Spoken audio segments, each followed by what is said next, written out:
Hey everyone, Ben here. 8 years pushing carts and dealing with customers at Costco. You think you've seen it all well, until you haven't. Today I'm sharing the most unforgettable moment of my entire career, a story that still gives me chills and changed how I see everything. So, picture this. It's a Tuesday afternoon in July, Phoenix, Arizona. The kind of day where the weather app just shows a picture of the sun with devil horns. And let me tell you something about Phoenix in July. It's not just hot, it's apocalyptic.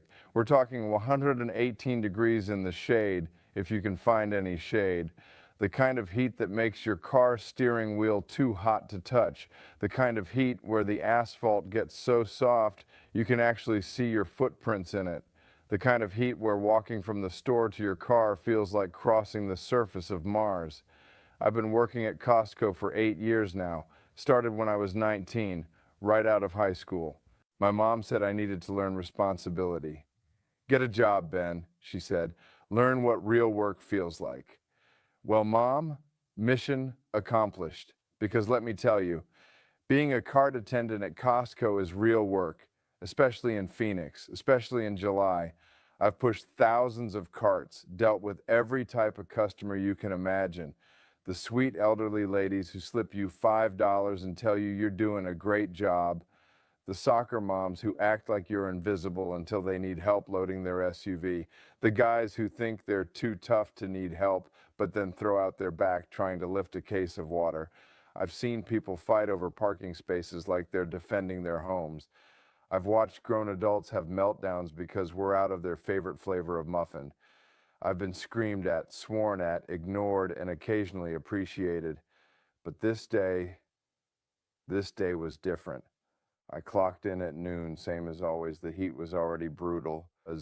You know that feeling when you open an oven to check on something? That blast of hot air that hits your face?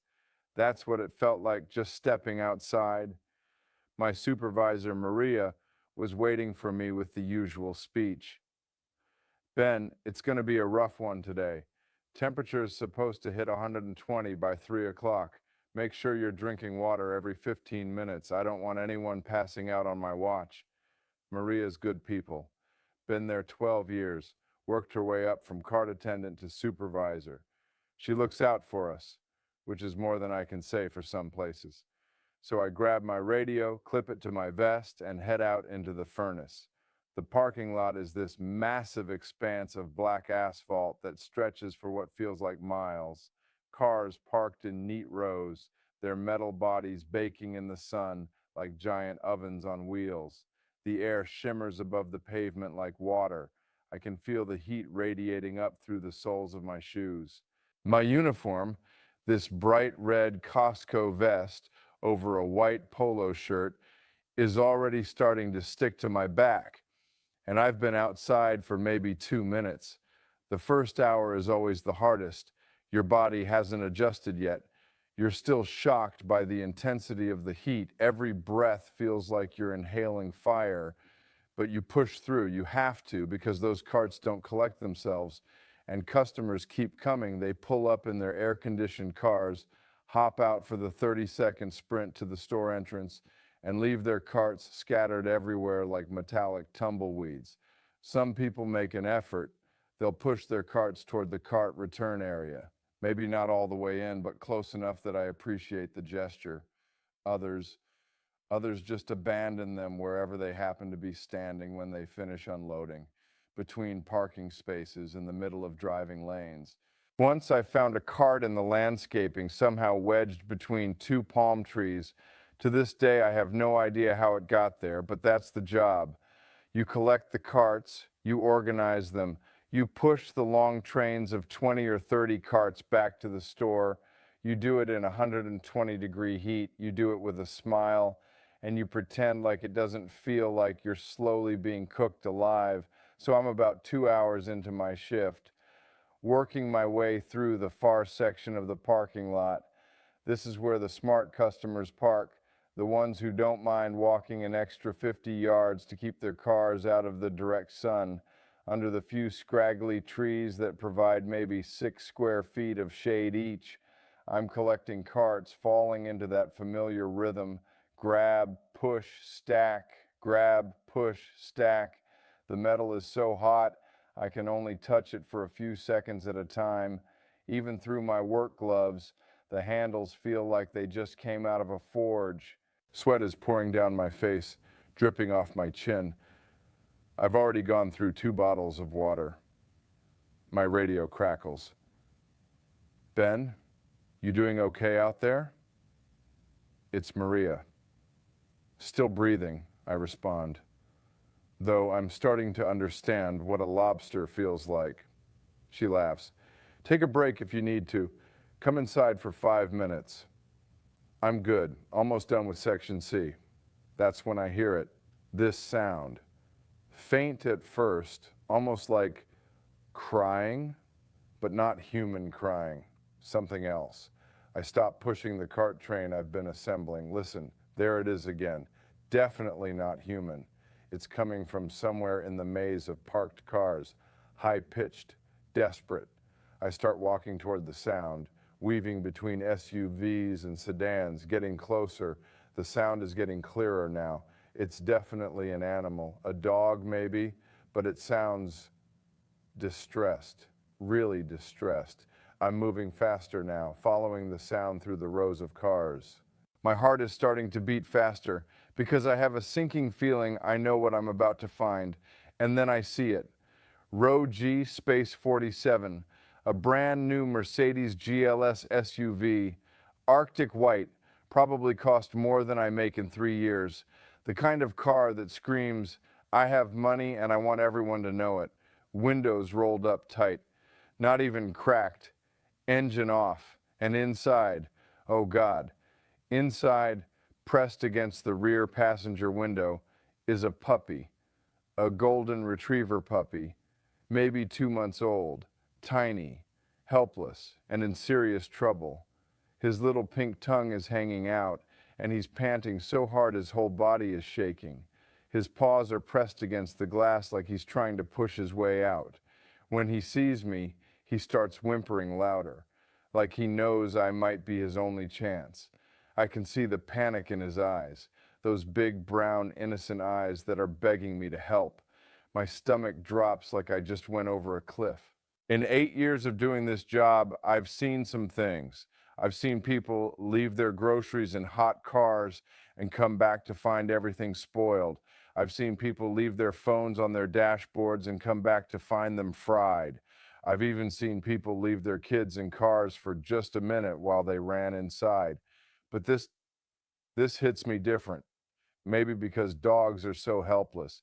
They can't open doors. They can't call for help. They can't even understand why they're suffering. All they can do is trust that the humans who are supposed to take care of them will actually take care of them.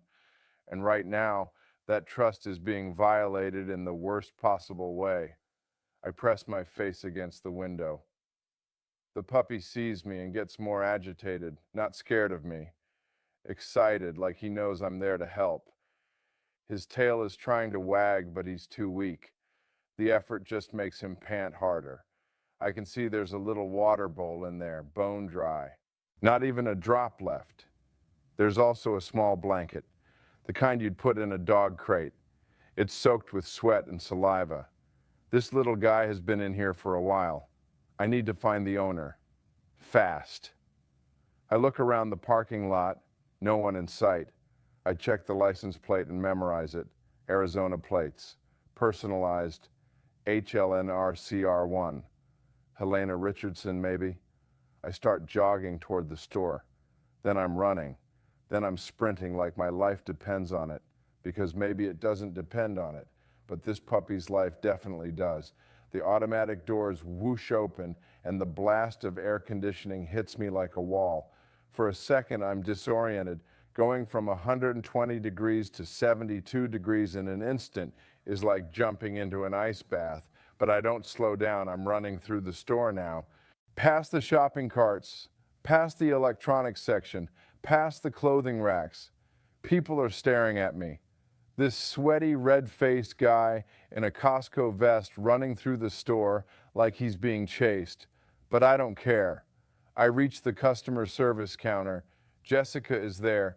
Jessica's been working customer service for about 3 years. We've become friends. She's one of the good ones, patient with difficult customers, always willing to help. She takes one look at me, wild-eyed, dripping sweat, breathing hard, and her face goes serious. Ben, what's wrong? You look like you've seen a ghost. Worse, I gasp, still trying to catch my breath. There's a puppy dying in a car out there, right now. Jessica's face changes instantly, goes from Tuesday afternoon casual to full emergency mode. Are you serious? Dead serious. I need you to find the owner. License plate Helena Richardson, Charlie Robert 1, Arizona plates. Jessica's fingers are already flying over the keyboard. She's good at this, been doing customer service long enough to know when something is really urgent. Got it, she says after a few seconds. Helena Richardson, member since 2018, entered the store. She checks the timestamp, 28 minutes ago. 28 minutes in 120-degree heat with the windows up. That car is probably 150 degrees inside by now, maybe more. Page her, I say. Right now. Emergency page. Jessica grabs the microphone. Her voice echoes through the entire warehouse, every aisle, every section, even the food court. Mrs. Helena Richardson, please come to customer service immediately. Mrs. Helena Richardson to customer service. This is an emergency. We wait, both of us staring at the customer service area, waiting for someone to show up. 30 seconds, a minute, 2 minutes, nobody. Maybe she didn't hear, Jessica suggests. Page her again, louder. Mrs. Helena Richardson, please come to customer service urgently. Mrs. Helena Richardson, your immediate attention is required at customer service. Jessica's voice is more urgent this time. You can hear the concern. Other customers are starting to notice, looking around, wondering what the emergency is. Another minute passes. Still nothing. I'm pacing now, back and forth behind the customer service counter. My mind is racing, calculating. 30 minutes in 120-degree heat. The inside of that car could be 160 degrees by now. That's hot enough to cause organ failure, brain damage, death, and there's this innocent little puppy in there who doesn't understand why he can't breathe, doesn't understand why he's so hot, doesn't understand why his people left him. All he knows is that he's scared and he's suffering and he needs help. Page her again, I tell Jessica. Mrs. Helena Richardson, please come to customer service immediately. This is a medical emergency. Mrs. Helena Richardson to customer service now. This time, other customers definitely notice. A few people start looking around, wondering if they know a Helena Richardson, wondering what kind of medical emergency requires someone to come to customer service. But still, no Helena Richardson. 5 more minutes pass. Now I'm really starting to panic because I'm doing the math in my head. 35 minutes now in this heat. That puppy might already be in serious trouble. Heat stroke sets in fast, especially for young animals. Their little bodies can't regulate temperature the way adult dogs can. And once heat stroke starts, you don't have much time, maybe minutes. I make a decision. Maybe not the smartest decision from a keeping your job perspective. Definitely not the most by-the-book decision. But the only decision that feels right when you're looking at a life or death situation. Keep paging her, I tell Jessica. I'm going back out there.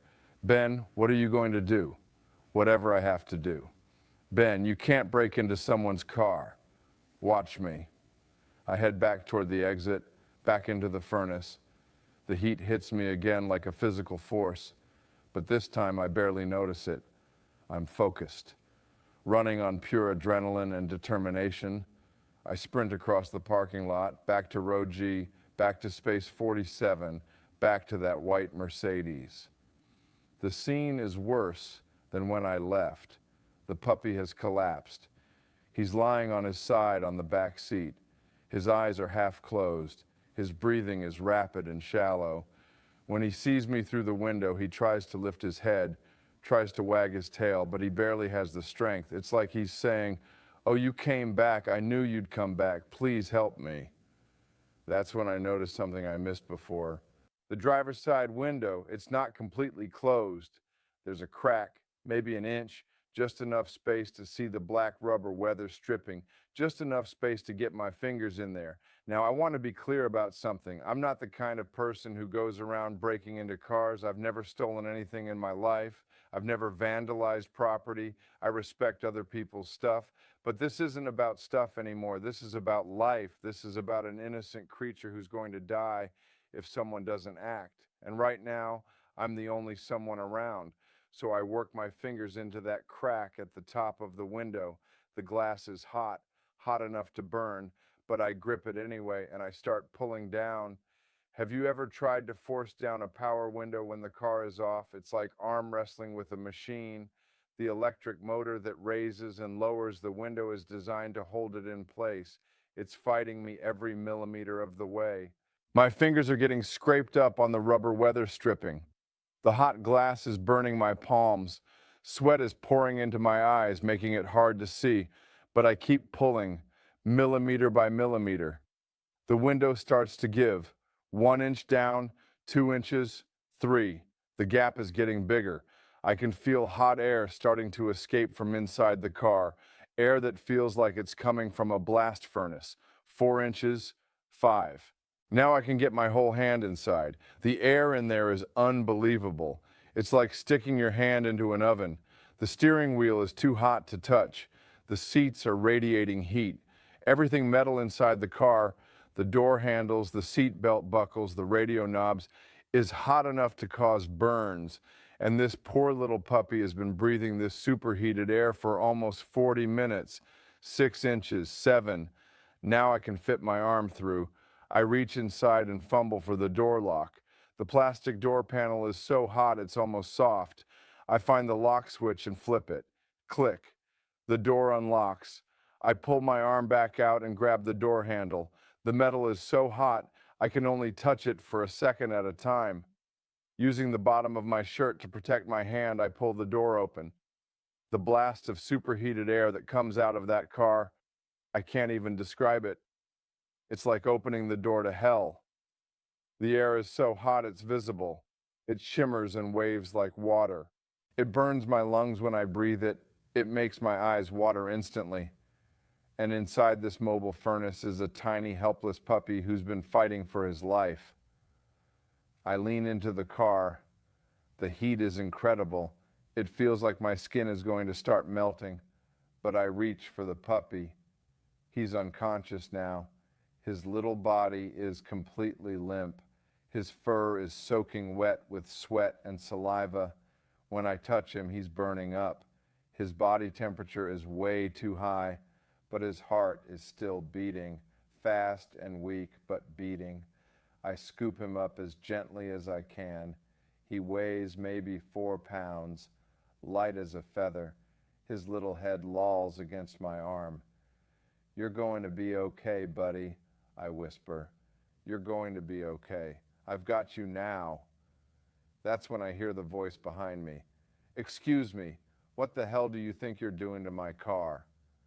I turn around, and there she is, Mrs. Helena Richardson, the woman I've been trying to find for the last 45 minutes, mid-50s. Designer workout clothes that probably cost more than my monthly rent, perfect blonde highlights, manicured nails, expensive sunglasses, pushing a Costco shopping cart full of organic produce and premium everything, and she is furious. I mean, absolutely livid. Her face is red. Her hands are shaking with anger. She looks like she's about to explode. "Ma'am," I say, holding the unconscious puppy against my chest, "your dog was dying in this car." "He was not dying. He's fine. And you had no right to break into my vehicle." I look down at the puppy in my arms. His eyes are closed. His breathing is so shallow I can barely see his chest moving. His little tongue is hanging out completely dry. This is not fine. This is the opposite of fine. Ma'am, it's 120 degrees outside. Your car was probably 160 degrees inside. Your puppy was having a heat stroke. That's ridiculous. I was only gone for a few minutes. You've been in the store for 45 minutes. That's impossible. She pulls out her phone, checks the time, checks her Costco app to see when she checked in. Her face changes.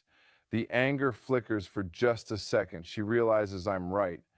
But then the anger comes back, stronger than before.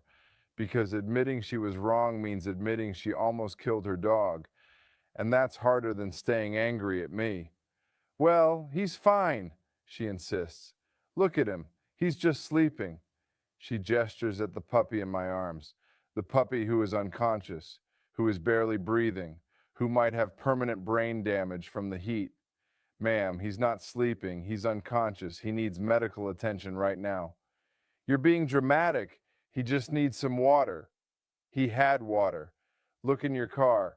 The bowl is empty, bone dry. She looks, sees the empty water bowl, the soaking wet blanket, the evidence that her puppy has been fighting for his life, but she's too deep into defensive mode to back down now.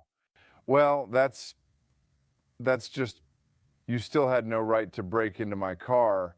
I'm calling the police. I'm suing Costco. I'm suing you personally.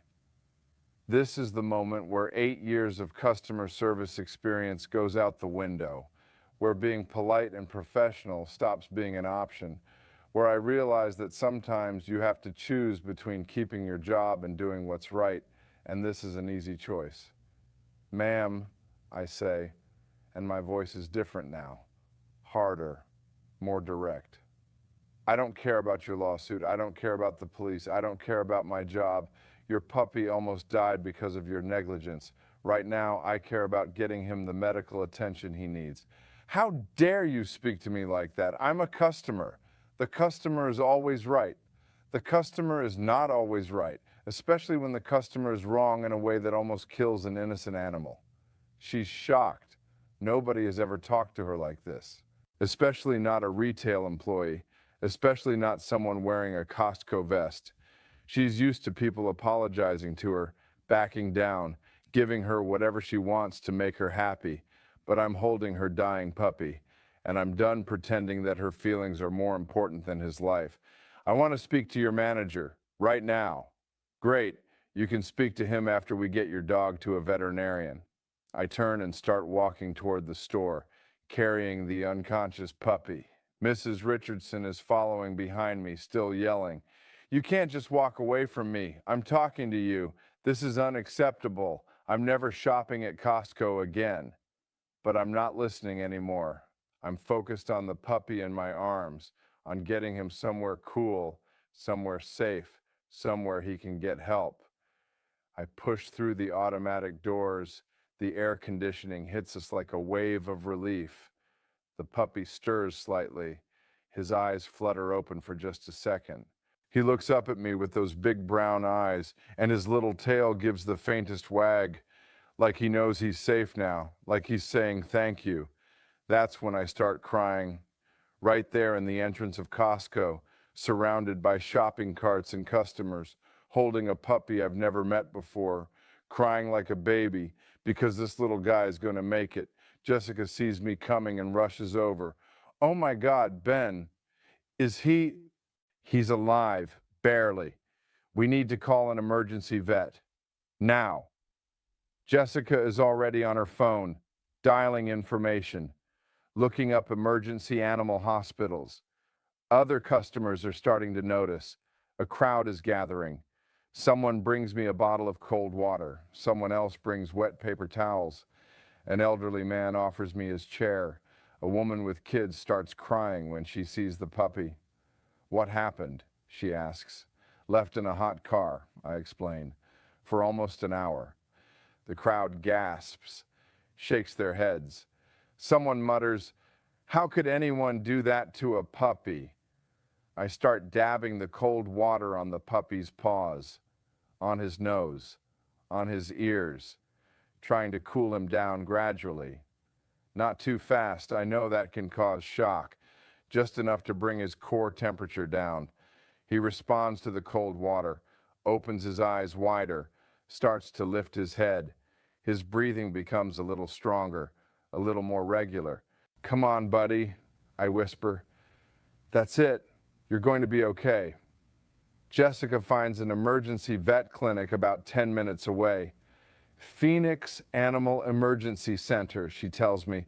They're open 24/7. I told them we're coming. By now, Mrs. Richardson has made her way inside. She's found my manager, Dave. Dave's been managing this store for 6 years. He's a good guy, fair, reasonable, but he doesn't take crap from anybody, customer or employee. Mrs. Richardson is letting him have it at full volume in front of about 30 customers. "Your employee broke into my car. He damaged my property. He was completely unprofessional. He spoke to me like I was a criminal. I demand he be fired immediately. I want him arrested. I want him charged with breaking and entering." Dave looks at her, looks at me holding the barely conscious puppy, looks at the crowd of customers who have been watching this whole thing unfold. And Dave, who has been in retail management for 15 years and has seen every kind of customer complaint imaginable, knows exactly what's happening here. "Ma'am," he says calmly, "I understand you're upset, but from what I can see, my employee just saved your dog's life. Maybe we should focus on getting your pet the medical attention he needs instead of talking about lawsuits. He had no right to touch my car." That's when something beautiful happens. This elderly lady, she must be in her 70s, steps forward from the crowd. She's small and frail looking, but her voice is strong. "Honey," she says to Mrs. Richardson, "I've been standing here watching this whole thing, and if this young man hadn't broken into your car, you'd be going home tonight to bury your puppy. Instead of threatening him, maybe you should be on your knees thanking him." A murmur of agreement ripples through the crowd. Other people start speaking up. She's right. That dog would have died. You should be ashamed of yourself.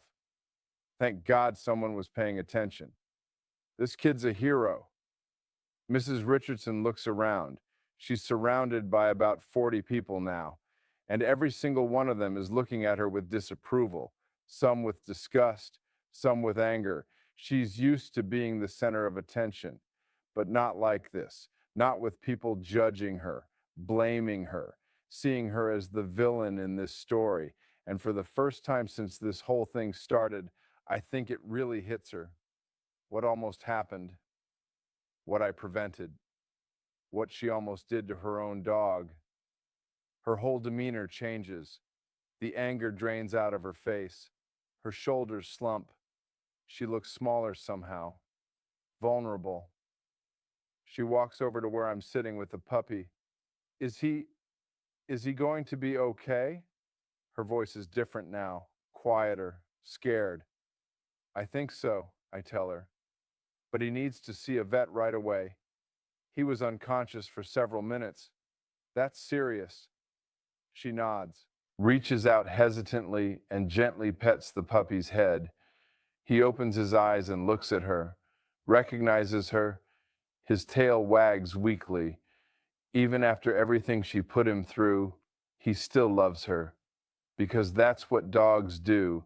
They love unconditionally, even when we don't deserve it. "I'm sorry," she whispers, and I can tell she means it. I didn't realize, I thought I was only going to be a few minutes. I got distracted in there. There was a line at the pharmacy, and then I remembered I needed to pick up some things for dinner, and then I saw they had those organic strawberries on sale, and she's rambling now, making excuses, but I can see the guilt in her eyes, the realization of what could have happened. "It's okay," I tell her. "He's safe now. That's what matters." "No, it's not okay," she says. "You're right. I was negligent. I could have killed him. I almost did kill him." Tears start running down her face. "His name is Milo," she says. "I got him 3 weeks ago, after my husband died. The house felt so empty and quiet, and Milo makes it feel like home again. She breaks down then, full sobs, the kind of crying that comes from deep guilt and relief and gratitude all mixed together. "I'm so sorry, Milo," she whispers to the puppy. "I'm so sorry." The crowd starts to disperse. The immediate crisis is over. The drama is winding down. People go back to their shopping, but a few stick around. The elderly lady who spoke up earlier, a young couple with a dog of their own, a teenager who keeps taking pictures of Milo. "You did the right thing," the elderly lady tells me. "Don't let anyone tell you different." "My name's Margaret," she continues. "I've had dogs my whole life. Lost 3 to heat stroke over the years, back when people didn't know better. What you did, that puppy owes you his life." The emergency vet clinic isn't far. Mrs. Richardson, Helena, she tells me to call her Helena, follows me in her Mercedes while I ride with Jessica in her car. Milo is wrapped in a damp towel, sitting in my lap. He's alert now, looking around. His breathing is normal. His eyes are bright. He's going to be okay. At the vet clinic, they take Milo immediately, rush him into an examination room. Dr. Martinez, the emergency vet, is a woman in her 40s who's obviously seen this before, too many times. She examines Milo quickly but thoroughly, takes his temperature, checks his heart rate, looks at his gums, tests his reflexes. "He's lucky," she tells us. "His core temperature was 107 degrees when you brought him in. Normal for a dog is around 101. At 108, we start seeing organ damage. At 110, it's usually fatal." She pauses. "Another 10 minutes in that car and he probably wouldn't have made it." Helena starts crying again. "How much brain damage?" she asks. Will he be normal?" "Too early to tell for sure," Dr. Martinez says, "but his reflexes look good. His responses are normal. I think he's going to be fine. Dogs are resilient, especially young ones." They keep Milo overnight for observation, IV fluids to rehydrate him, monitoring to make sure his organ function is normal. By the time we leave the clinic, it's almost 8 p.m. My shift ended 3 hours ago, but I couldn't leave. Not until I knew Milo was going to be okay. Helena walks me to Jessica's car. "Ben," she says, "I owe you an apology, a big one. The way I acted today, I was scared and embarrassed, and I took it out on you. That was wrong." "It's okay," I tell her. "People react differently to stress." "No, it's not okay. You saved Milo's life, and I threatened to sue you. That's not the kind of person I want to be." She reaches into her purse and pulls out her checkbook. "I know this doesn't make up for anything, but I can't accept money," I interrupt. "Please, just let me do something. Let me make a donation to an animal shelter in your name, or buy you dinner, or something." I think about it. "There is something you could do. Anything. Promise me you'll never leave Milo in the car again. Not for 5 minutes, not for 1 minute, not ever. I promise," she says immediately. "Never again. And maybe consider volunteering at an animal shelter or fostering dogs who need homes. You've got the resources to make a real difference." She nods. "I'd like that. I think Milo would like that too." We exchange phone numbers. She wants to keep in touch. Let me know how Milo is doing. Maybe bring him by the store to visit. The next morning, I'm back at work. Same routine, same heat, same parking lot. But I keep thinking about Milo, about Helena, about what happened, about how close we came to a tragedy, and about how many other animals might be suffering right now in hot cars. How many Milos are out there, trapped and scared and running out of time? Around noon, my radio crackles. "Ben, can you come to customer service?" It's Dave.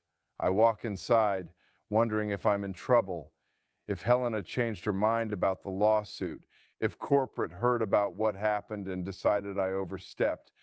But when I get to customer service, Dave is smiling. Ben, I just got off the phone with corporate. They heard about what happened yesterday. My heart sinks. Am I fired? Fired? Hell no. They want to give you a commendation and a bonus? Seriously? Seriously. What you did, that took guts and judgment and compassion. That's exactly the kind of employee Costco wants to keep. He hands me an envelope. Inside is a letter from the regional manager and a check for $1,000. Company policy says we can't break into customer vehicles, Dave continues. But sometimes policy has to take a back seat to doing what's right. You made the right call. 3 days later, Helena brings Milo by the store. He's fully recovered, energetic, happy. His tail never stops wagging. When he sees me, he goes crazy, jumping up, licking my face like we're old friends, which I guess we are. He remembers you, Helena says. Every time I say your name, he gets excited. She's brought something with her, a photo album, pictures of Milo at the animal shelter where she,